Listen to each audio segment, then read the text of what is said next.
அண்மைச் செய்தியை பார்க்கிறோம். கோவை மாநகராட்சியில் முறைகேடாக பணி நியமனம் செய்யப்பட்ட 54 இளநிலை உதவியாளர்கள் பணி நீக்கம் செய்து உத்தரவு பிறப்பிக்கப்பட்டிருக்கிறது.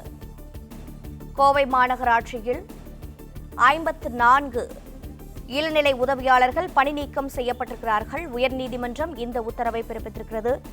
இது பற்றிய விவரங்களோடு இணைப்பில் இருக்கிறார் செய்தியாளர் ஆனந்த்.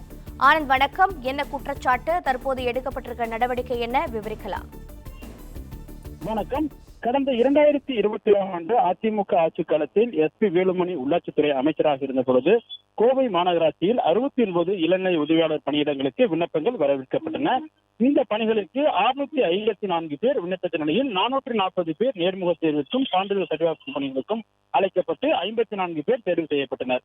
இந்த நிலையில் இந்த நியமனங்களை ரத்து செய்ய வேண்டும் என கோரியும் தனக்கு முன்னுரிமை வழங்க வேண்டும் என கோரியும் கருணை அடிப்படையில் கடந்த 2016ஆம் ஆண்டு பிவி பணியாளராக நியமிக்கப்பட்ட ஈஸ்வரி உட்பட சிலர் சென்னை உயர்நீதிமன்றத்தில் 2021ஆம் ஆண்டே வழக்கு தாக்கல் செய்தனர். இந்த வழக்கை விசாரித்த தனி நீதிபதி தேர்வு நடைமுறைகளில் பங்கேற்காத நிலையில் பணி நியமனங்களை எதிர்த்து வழக்கு தொடர மனுதாரருக்கு உரிமை இல்லை என தள்ளுபடி உத்தரவிட்டார். இந்த தனி நீதிபதியினுடைய உத்தரவை எதிர்த்து ஈஸ்வரி உட்பட 11 பேர் சென்னை உயர்நீதிமன்றத்தில் மேல்முறையீட்டு மனு தாக்கல் செய்தனர். அந்த மனுவில் உரிய தகுதி இருந்தும் முறையாக விளம்பரங்கள் செய்யப்படாததால் இளநிலை உதவியாளர் பணிகளுக்கு தேர்வு நடைமுறைகள் தங்களால் கலந்து கொள்ள முடியவில்லை எனவும் அப்போதைய உள்ளாட்சித்துறை அமைச்சராக இருந்த வேலுமணியின் செல்வாக்கு காரணமாக உரிய விதிகளில் இடஒதுக்கீடு நடைமுறைகளும் பின்பற்றப்படாமல் ஒரே நாளில் 54 பேர் நியமிக்கப்பட்டிருப்பதாகவும் எனவே அதனை ரத்து செய்ய வேண்டும் எனவும் அந்த மேல்முறையீட்டு மனுவில் கோரிக்கை வைக்கப்பட்டிருந்தது.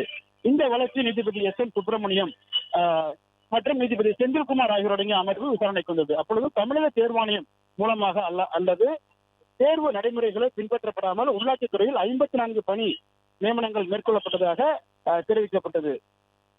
புறவாசல் வழியாக இந்த பணி நியமனங்கள் நடந்துள்ளதால் கோவை மாநகராட்சியில் 54 இளநிலை உதவியாளர்கள் பணி நீக்கம் செய்ய உத்தரவிடுவதாகவும் நீதிபதிகள் உத்தரவிட்டுள்ளனர். மேலும் முறைகேடான பணி நியமனங்களுக்கு உடந்தையாக இருந்த அதிகாரிகள் மீது துறை ரீதியான நடவடிக்கை எடுக்க வேண்டும் எனவும் காலி பணியிடங்களில் தகுதியான நபர்கள் மட்டுமே தேர்வு செய்து நடத்த வேண்டும் எனவும் நீதிபதிகள் தங்களுடைய உத்தரவில் தெரிவித்திருக்கின்றனர்.